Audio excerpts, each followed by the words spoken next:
Саламатсыздарбы, урматтуу көрүүчүлөр, сиздер менен кайрадан Эки дарыгер программасы. Мына ошентип кыш да келди. Кышкы кырсыктар, кышкы эс алуу өтө актуалдуу тема болуп эсептелинет. Бүгүнкү биздин коногубуз ушул теманы маек курганыбыз Камбаров Максат, травматолог ортопед. Саламатсыздарбы? Саламатсызбы? Сиз өзүңүз жөнүндө тереңирээк тааныштырып кетиңиз. Тереңирээк, макул. Атым Максат Камбаров. Өзүм учурда практика жүзүндөгү травматолог ортопед болуп эсептелинем. Кортекс клиникасында, балдар клиникасында иштеймин. Практика жүзүндө, теория жүзүндө мугалиммин. Бир четинен Салымбеков университетинде сабак өтөмүн. Травматология ортопедия боюнча. Эгерде социалдуу жактардан деп неме кылсак,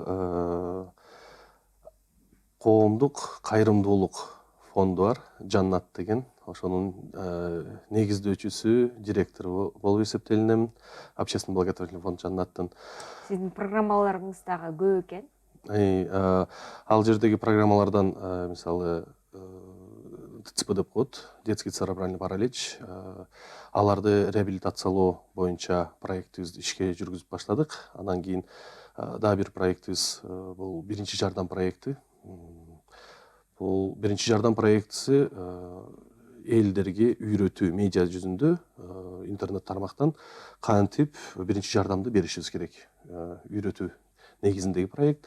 Анан кийинки дагы бир проектибиз жазылып баштады. Буюрса ишке ашырабыз.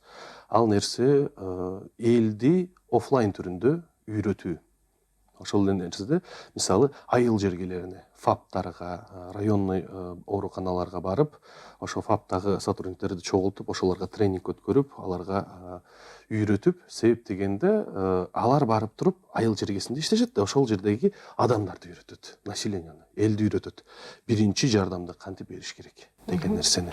Айта кетсем, биздин дарыгердин биринчи жардам боюнча өзүнүн Instagram каналы бар. Ошол жактан толук кандуу көрө алсаңыздар болот. Анда эмесе бүгүнкү темабызга кайрылайлы. Кыш, сонун кыш келди. Чындыгында азыр чана теп, лыжа тепмей, бизде аябай өтө өркүндөп калды десек жаңылышпайбыз. Тоонун баарында эле ошону теп атышат. Бирок ошого карабастан кырсыктар дагы көп, жаңы үйрөнүп жаткан, лыжа тепкенди, сноуборд тепкенди үйрөнүп аткандар көп, баягы колун бутун сындырып алган учурлар көп болот да. Ошол мезгилде кандай жардам көргөзө алайлы? А дегенде кандай түрлөрү бар, ошондон баштасаңыз. Макул. Туура айтасыз. Горнолыжный базалар деп айта алайм. Горнолыжный базалар аябай көп, актуалдуу тема болуп жатат. Ар бир горнолыжный базада билип коюңуздар, фельдшерлер болот, кээде врачтар да болот. Биринчи учурда ошолорду чакырышыңыз керек. Же болбосо андан кийин тез жардам чакыргандай эле мындай айткандачы. Анан ошол эле лыжа, сноуборд, мисалы ар кандай түрлөрү бар. Чана, баллон менен, ватрушки деп коет, алар менен, пленка менен үстүнө отуруп алып тебишет. Түрү көп бул нерсеничи. Анан бул жерде травмаларга мындай басынтып кетсек, кандай түрлөрү, кандай травмалар болот? Бул биринчиден перелом, сынык. Сыныкты ошол эле учурда экиге бөлөбүз. Открытый перелом деп коет, ачык сынык, сөйүк чыгып калат сыртка, көрүнүпчү. Ал открытый перелом деп коебуз, и закрытый, то есть жабык, жөнөкөй эле сынык. Теринин ичинде сынган сөйүк. Сыныкты экиге бөлөбүз. Үчүнчүдөн кол, бут, муундардан чыгып кетет. Вывих деп коебуз буну. Бул үчүнчү травмабыз болуп эсептелинет. Ошол эле учурда переломдор, анан кийин, то есть сыныктар, анан кийин муундардын чыгып кетиши деп ушинтип бөлсөк болот травмаларды. Кандай жардам? Ар бирине ар кандай да? Туура. Көргөзгөн жардам. Биринчи жардам үчөнө 3 түрдүү болуп эсептелинет. Мындай айтканда, биринчиден айта кетсек, лыжа, сноуборд буларды башкара билебиз. Биз мисалы өйдөдөн ылдый тээп баштаганда, ошол эле лыжа болобу, сноуборд болобу, биз аны башкара алабыз. Башкара алганы үчүн тебебиз анычы. Же болбосо тебишти билбесек үйрөнөбүз башында. бир күн, 2 күн, 1 ай, 2 ай үйрөнөбүз, анан кийин тээп баштайбыз чоң немелерге, биттигине чыгыпчы. Бул нерседе бир аз коопсуздуу деп айтсам болот. Себеп дегенде биз бул нерсени башкара билебиз. Лыжа менен сноубордду. Чана, ошол эле учурда ватрушки, баллон, пленка үстүнө отуруп алып, пластиктердин үстүнө отуруп алып, кээде тазиктердин үстүнө отуруп алып тебишет да. Бул нерсени башкара албайбыз. Мындай айтканда, на произвол судьбы өйдөдөн барып туруп пленканын үстүнө отурабыз Ошондон дагы. травмалар көп болот деп атасызбы? Травма сиз ошол эле эс алып аткан кезде башкара албай турган нерсе менен ойной турган болсоңуз, травма көп болот. Ошол эле пленка, ошол эле чана менен чыгып алып туруп кээде тоонун башынан түшөт. Айланай үстүнө отуруп туруп ылдый көздөп кеткенден кийин тагдыры 2 мүнөттөн эмне болушун билбейсиз да. Ал жерде таш барбы, жокпу? Өйдө ылдый дөңгүл болуп калат. Оңго бура албайсыз, солго бура албайсыз. Башка адам жөө басып баратса, ошону да сүзүп кетесиз кадимкидей элечи. Ошол себептен ушул нерселерден бир аз алыс болсун деп суранат элем элдерде. Себеп дегенде чоң жерден барып түшөт да. Пленканын үстүнө отурат да, кетти ылдыйды көздөп. Же болбосо бирөөнү сүзүп кетет алчы. Же болбосо өзүн сүзөт, мындай айтканда бир дубалга алып барып, же бир ташка барыпчы. Лыжа болсо же сноуборд болсо сиз аны башкара аласыз. Алдыңызда бир адам чыгып калды, башка болуп калды, оңго солго бурганы мүмкүнчүлүгүңүз бар. Чананын үстүндө, баллондун үстүндө, ватрушкилер деп коет, ошолордун үстүндө, пленканын үстүндө сизде эч кандай рол жок. Бирок эми ошентсе деле кырсык деген кырсык, туурабы? Колу сынат, буту сынат, ачык сынык болсо кантип жардам бере алабыз? Эгер ошол эле макул фельдшер бар, врачтар бар дедиңиз, аны албай эле коелу, талаада ошону чана деп атат. Өзүбүз кантип жардам бере алабыз биринчи? Туура. Биринчиден, сыныктардын ачык түрүнө өтөлү, бул эң коркунучтуусу. Аябай кооптуу, себеп дегенде сөөк биринчиден сыртка чыгып калат, кээде чыкпай калат, бүт сыныктын белгилери бар, кожа ачылып калат да, каноо. Ошол эле учурда артериалдуу же болбосо веноздуу каноо болушу мүмкүн. Биринчи коркунучу кан чыгып кетет. Закрытый перелом болгондо, жабык болгондо кан булчуңдун ичинде калат, сыртка чыкпайт, кожа кармап турат, май катмар кармап турат, сыртка чыкпайт. Ачык перелом болгондо, ачык болуп сынганда сөөктөр кожаны жыртып кетет, ачык болот дагы, ал жака канаган каныбыз сыртка чыгып баштайт. То есть бул жерде кровотечениеден, каноодон адамды жоготуп алышыбыз мүмкүн. Ошол себептен открытый переломдо, ачык болуп сынганда биринчи очередте биз канды токтотушубуз керек. И дагы бир акцент коюп кете турган жери бар, кээде кан болбойт. Артерияларды, веналарды, чоң веналарды, глубокий вена деп коет, аларды сөөк эселек болот. Сөөк көрүнүп турат, бирок кан аз. Шырылдап аккан кан жок болот. Анда биз ошо сөөгө тиешелүү карайлы, себеби дегенде каноо жөнүндө биз өткөн программабызда сүйлөшкөнбүз. Бүгүн эми сыныктар жөнүндө. Ошол эле жерде открытый переломдо, ачык сынганда биз обязательно жгут тагабыз биринчиден. Кан барбы, кан жокпу, биринчиден жгут тагабыз, же болбосо буроо системасын колдонобуз. Андан кийин гана шина табабыз. Шина деген ар бир түз катуу предмет. Жыгач. Тахта болот, любой жыгач болот. Бирөөнүн айыл жергесинде мисалы болсо кашаа астынан жылып алсак болот, мисалчы. Эгер по мере убывания деп коет, эчтеке жок боло турган болсо, зонтик колдонсок болот, сынбай турган мындай катуураак түз коюпчу. Же болбосо машинанын аркасында белги немелери болот, знактарчы. Аны түздөп туруп колдонсок болот. Ар бир түз сынбаган катуу предметти шина катары колдонсок болот. Мисалы, ошол эле кол сынганда колго коюп туруп, анан аптечкабызда бинт бар, ошол бинт менен оройбуз. Сөөктү, сынган сөөктү кыймылдатпаган аракет кылышыбыз керек. Себеп дегенде кыймылдаган сайын булчуңдарды кесет, артерияларды, веналарды кесет ал сөөк. Себеп дегенде артерия менен глубокий вена деп коет, терең камтылган веналар, алар сөөккө параллелдүү. Сөөктүн жанында жайгашкан. Ошол себептен сынган сөөктү көп кыймылдатпаган аракет кылышыбыз керек. Бул иммобилизация деп коет. Кыймылдатпашыбыз керек. Мындай айтканда, ошо болгон абалда шина тагабыз. Шинаны тагабыз. Мисалы колдун, мисалы бул жерден шина тагылат, анан плечевой жака, бул жака билектин кадимкидей эле бинт менен оролот. Бул иммобилизациялоо, то есть кыймылдатпай кармап турабыз колду. Бут, ошол эле бутка дагы узунунан мисалы кармайбыз. Бут сынды дейли, симптоматикасы баарыңызга белгилүү болгондой эле бутун кыймылдата албайт. Бир аз кыймылдатам деп аракет кылса, ооруйт аябай катуу. Андан кийин неопороспособный деп коет, бутуна тура албайт. Ал киши буту сынган адам, же болбосо бир буту сынса, бир бутуна турат, экинчи бутун жерге кое албайт. Болду, сынык. Аны кайра жаткырып туруп, шина коебуз. Шина деген ар бир тактайды тагып келип эле түзүнөн бинт менен ороп, түз кармап туруп, бутту мисалы фиксация кылабыз. Эгерде эчтеке ордунан жылдырбай. Ордунан практически жылбайт. Кээде мисалы сөөктөр ары бери жылып кетет. Ал андан биз мындай айтканда не застрахованный. Анда бир нерсе болуп турат. Жылат, аны кайра ордуна келтирет дарыгерлер. Эч немеси жок. Самый главный бул жерде бутту же колду сынган жерди кыймылдатпаган аракет кылыш керек дагы. Ошол жерден шинаны коюп, иммобилизациялаганы аракет кылыш керек. Себеп дегенде жылган сайын травма көбөйө берет. Сынган сөөктөр ар жерди кескилип, мындай айтканда булчуңду кесип, дагы травма көбөйө берет. Анан открытый перелом, ачык сына турган болсо, биринчи очередте жгут же буруу ыкмасын колдонуп туруп, андан кийин шина коюлат. Себеп дегенде транспортировка болуп атканда кан агып кетиши мүмкүн.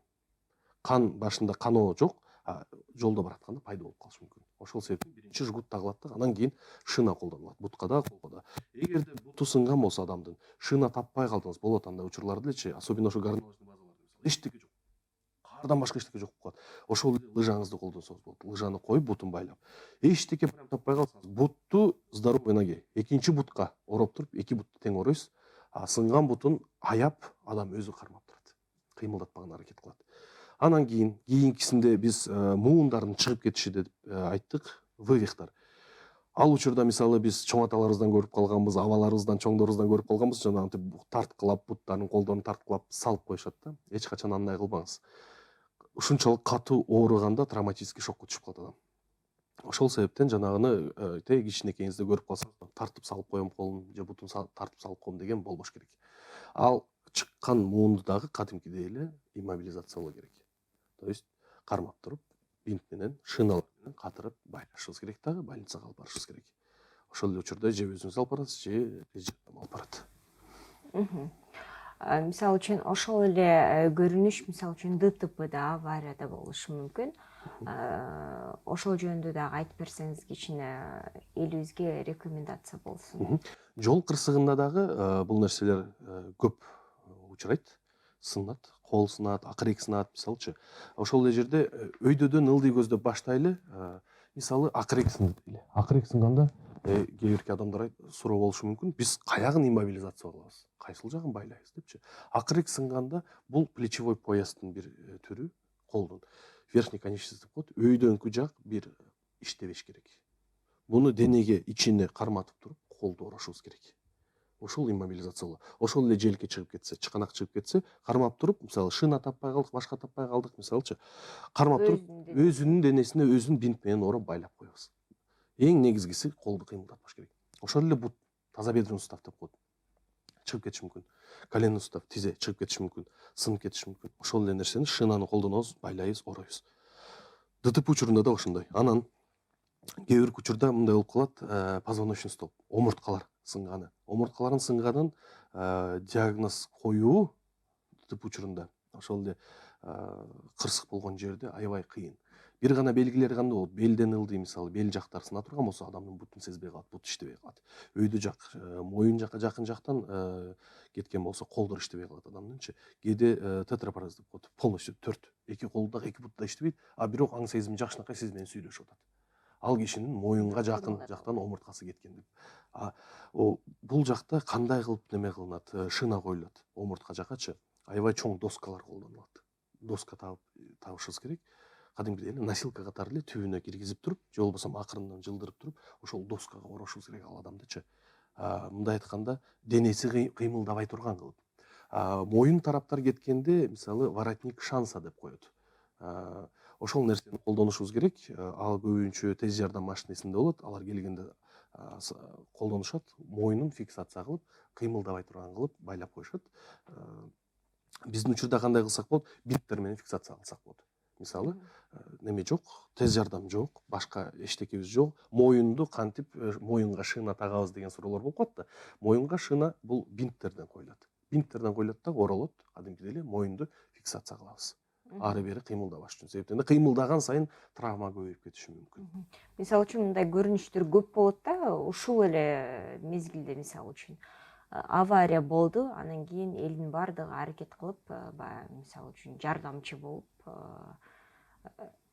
машинадан суруп чыгара калат, же болбосо жолду жатат деп нары жылдыра калат, бери жылдыра калат. Тез жардам чалат албетте. Бирок өздөрү дагы өзүм билем болуп, анан ары бери жылдырган нерсеси бар да. Мен ошого элдерге жакшылап дарыгер, травматолог айтсын деп атам да. Рекомендация, туура рекомендация берип коюңузчу, ошол учурда эмне кылыш керек? Туура, бизде кыргызда сөз бар. Артык кылам деп тыртык кылба депчи. Ошол себептен адам жатабы, эгер машина күйбөй атабы, экстренный бир неме жокпу, анын жанына мисалы кооптуу машина күйбөй атат, же болбосо башка болгон жок. Ал кишини сууруштун кажети жок. Бара калып эле мисалы эшикти ачып эле сууруп чыгыпчы. Жок, биринчи мисалы каза болду, мисалы травма болду, ДТП болду, сиз барасыз дагы эмне кыласыз? Сурайсыз адамдан. Аң сезим эси орундабы, мисалычы, сознание барбы? Ай, угуп атасың мени? Атың ким, мисалы? Каяктан каяка баратасың? Жөнөкөй эле мындай сөздөр, суроолор. Бүгүн кайсы күн, канча число, Жок, эми баратасың деп. суроо бериш керек да, себептен дечи мындай. Ай, жакшы элесизби мисалы, же болбосо кол бут жакшы элеби, эсиңиз жайында элеби, мени караңыз, көрүп атасызбы мени, мисалы, кинолордо көрүп каласыз го, 3пү, 4пү деп мындай бармактарын көрсөтөт. Бул контакт. Ал адамдан сууруп алыш керек. То есть сөздүчү, сизди көрүп атабы, мисалычы, өзүн жогото элекпи, ошол нерсе үчүн суроолор. Жөнөкөй эле суроолор, каалаган сурооңузду бериңиз, мындай жагдайга байланыштуучу. Анан көрдүңүз, сознание бар. Анан сурайсыз, кайериң ооруп атат? Айтат, колум ооруп атат, же көкүрөгүм ооруп атат, бутум ооруп атат депчи. Анан ошол жерден эле көрөсүз, мисалы, колуңду кыймылдата аласыңбы? Рулду кармай аласыңбы? Кармайт. Значит, кол сынган эмес, жакшынакай. Ай, бутту кыймылдата аласыңбы? Бутту чыгара аласыңбы өзүң, мисалы? Же болбосо өзүңө тартып көтөрө аласыңбы? Бул нерсени айтып атканын себеби бара калып эле жанагын жулуп чыгарбагыла. Машина мисалы жаардан тоглонуп кетпей атат. Машина күйбөй атат.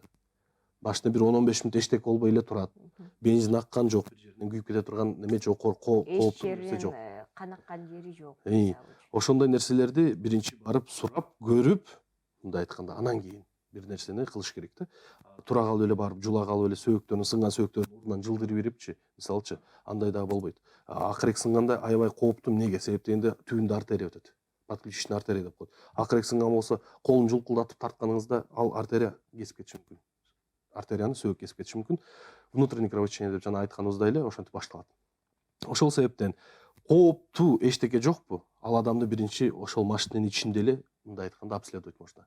Кол буттарын жакшыбы, аң сезими ордундабы, анан акырын тартып чыгарып, мисалычы, анан катуу жерге коюп, же болбосо бир адамды сүзүп кетти дейли. Адам сүзүп кетти, бирок адам сознанияда, ордунан тура албай атат. 90% айтсак болот, буту сынган же жамбаш жактарынан бир жерге сынган. Себептен ошол себептен ал тура албай жатат ал жердечи. Анан бара калып эле аны сүйдөрөп кеткен болбойт. Барганда эле сураш керек, мисалы, кайериң ооруп атат, эмне болуп атат? Үстүн кыймылдатып атат, мисалычы, турам деп аракет кылып атат колдору мененчи, колдору иштеп атат, а бутун иштете албай атат. Шинаны таап кел, тез, мисалы, жанындагы башка адамдар жөн эле чогула калбай элечи, шинаны таап кел, иммобилизация кыл, буттар кыймылдабасын. Анан көтөрүп алчу, мисалычы. Ошол эле. Же жөн эле тез жардам. Эгер шаарда болсо, мисалы. Тез жардам эми шаардын ичинде деле кээде аябай кеч келип калат. Шаар ичинде эле ошондой көп болот да, мындай ары бери жылдыра беришет да, ошого иммобилизация кылат, шина коет, анан күтүп турат. Ооба. Биринчи очередте кыймылдатпаган аракет кылыш керек. То есть тактай табасызбы, зонтик табасызбы, трость табасызбы, мындай айткандачы, балдак деп коет аны. Ар бир нерсени коюп туруп, бутун же колун фиксировать этип, кыймылдатпай, кармап туруп, анан кийин жылдырган аракет кылыш керек. Себептен сынган сөөктү канчалык жылдырган сайын травма ошончолук көп. Баягы жана сүйлөштүк, бирок кайрадан кайрылгым келип атат да. Азыр аябай мода болуп атат, баягы кандай десем, баягы американский стиль деп айтып калышат го, билбейм. Чана тепкен түрү да, ал чана эмес, ал жөн эле мындай каверга окшогон, анан кийин ошону кармап, анан кийин түшөсүң да. Жаш балдар ошону көп колдонуп атышат. Ошонун зыян жактарын айтып койсоңуз. Ошол эле сиз айтып аткан. Оңой эле баягы биз айтабыз го, копчук сынып кетиши мүмкүн, ал назик нерсе деп, ошол жөнүндө жакшылап айтып берсеңиз. Мисалы, ошондой пластиктер бар. пластиктер бар, пластикти кармайт, кичинекей руль бар мисалычы. Ошонун үстүнө отуруп алып түшүшөт. Ушу жука эле ал жөн эле отурат экен. Пластик. Анан кийин ошон эле ошол нерсеге жакын бул пленка. Обычный эле пленканы коюп алып үстүнө отуруп алып түшүшөт да. Бул нерседе биринчи орунда эмне турат? Бул чычаң. Копчик деп айттыңыз, ошол чычаң сынып кетет. Кичине эле өйдө ылдый болуп түшүп баратканда кеткенде сынат. Ал сынгандан эмне болот? Жакшы отура албай каласыз стульчикте. Стулга келип отурайын десеңиз отура албайсыз. Оперативдүү түрдө аны алып салыш керек. Операция кылыпчы. Аял кишилерге, негизгисинен аял кишилерге аябай кооптуу бул нерсе. Эмне себептен? Чычаң сынганда ич жакты карап калат, а эртең ал аял киши төрөшкө туура келет. Төрөгөндө баланын башы чыгып баратып, ошол жерге тыгылып калат. Төрөй албайт. Мындай айтканда, чычаңы ич жакты карап туруп сынган аял, ал самостоятельно өзү төрөй албайт. Кечирим менен төрөйт. Же болбосо Боюнда да болбойт, ошондой суроолор абдан көп да. Ошол үчүн. Чычаңы сынган үчүн боюнда болбойт дегенби? Ооба. Жок, андай нерсе анын тиешеси жок. Чычаң бул сөөк. Ал сөөктүн эч кандай иннервация начарлайт, анан деп. Жок, бир гана минусу. Последствиясы көп деп көп уктум да. Чычаңдын сынгандын бир эле немеси бала төрөлүп атканда, чыгып атканда кысылып калат. Ошон үчүн аял кишилердин чычаңы сынганда 99% аны барып оперативдүү түрдө алдырып салышат. Чычаңы жок жүрүшөт аял кишилер. А эркектерге эчтекеси жок жүрүшөт. Чычаңды алдырганда деген дагы бир последствиялары бардыр эми. Эми последствиясы эч кандай деле жок. Бул чычаңдын функциясы эмнеде? Функциясы отурат го адам. Мына биз отурабыз, ушундай эле отурган нерседе сизди стабилизация кылып, кармап тура турган функциясы бар да. Анан кийин омуртка кыйшайып калат, анан ылдый түшүп кетет, анан деген. Жок, андай нерсе болбойт. Омуртканын өзүн кармап турган өзүнүн булчуңдары бар. Чычаңдын тиешеси жок ал жерге. Эч кандай мындай абдан чоң функция деп деле айта албайт экенбиз да, чычаңдын. Функциясы аябай чоң деп айта албайбыз. Бирок деген жери бар. Сынганда ар бир сынык катары эле переломго тиешелүү эле ооругандай эле ооруйт. Аябай эле жакшы ооруйт. Операциясы дагы жакшы эле болот, убакыт алат, восстановлениясы дагы убакыт алат мындай айтканда. Рахмат, келип кышкы травмалар жөнүндө айтып бергениңизге. Жолдор азыр тайгалак болуп атат, баары менимче травматология бөлүмдөрү толуп калса керек. Ушул убакта элибизге болгон кеңешиңиз? Биринчиден бул тайгалак жолдордо басып жүргөндө бут кийимге акцент жасаш керек. Бут кийимдин түбү гелевый болсо, мындай айтканда хватка муз менен жакшы болот. Катуу болуп тоңуп кала турган бут кийимдер, мисалы түгү тоңуп кала турган болсо, пластик катуу болупчу, ал нерседен тайгаланып жыгыласыз. Анан тайгаланып жыгылганда бул өтө бир көз ирмем бир заматта болуп кете турган нерсе, бирок анысына карабай аракет кылыш керек таянбаганычы. Кол менен биздикилер таянат. А биздин салмакты бул колдун сөөгү көтөрө албайт. Сынып кетет. Симптом Коллиса Смита деп коет. Ары же бери болуп туруп, лучевой сөөк сынып кетет ордунда. Таянып жыгылганда. Особенно жашы өтүп калган кишилерде. Морт болуп калат сөөкчү. Ошол себептен. Анан ошол үчүн бут кийимге бир аз аракет кылыш керек. Анан жыгылганда мындай коркпоңуздар, дал менен жыгылган аракет кылалы деп айтып кетким келет. Себептен дал менен жыгылганда поверхность травмы чоң, сынбайт сөөк. Компрессионный поверхность кичинекей болгондо таянып, мисалчы, ал сөөк сынып кетет, салмакты көтөрө албайчы. Ошол себептен мындай мүмкүн болушунча аябай кыйын бул нерсени кылышчы. Дал менен мындай тоголонуп, мисалчы, жана күрөшкө барып аткандар дагы биринчи кантип кулаш керек, көтөрүп туруп чабып атканда дешет го, үйрөнүпчү. Ошондой эле нерсе да, жыгылып атканда дагы мындай күрөштө жыгылгандай дал менен чоголонуп мындай чогулуп жыгылган аракет кылыш керек. Бирок аябай кыйын бул нерсечи. Бирок анысына карабай аракет кылыңыздар, дал менен мындай тоголонуп жыгылганычы. Таянбаган аракет кылыңыздар. Таянганда колдоруңуздар сынып кетет. Туура айтасыз, себеби дегенде мен апам менен дагы ушундай история болгон да. Тайгаланыптыр, таяныптыр, колу сыныптыр. Ошо сынганда дагы баягы калыбына келиш абдан узак болду да, чындыгында. Абдан сонун кеңеш бердиңиз. Жыгылсак, рахатыбыз менен жыгылышыбыз керек. Толук кандуу жыгылгылады. Чоң рахмат. Ушу аябай ада десем өзүңүз дагы занятой адам экенсиз, өзүңүздүн убактыңызга карабастан. биздин эфирге келип кеңешиңизди бергениңге чоң рахматымды айтат элем. Анда эмесе биздин көрүүчүлөрүбүз менен коштошобуз. Бүгүн биз менен Камбаров Максат, травматолог, ортопед болду.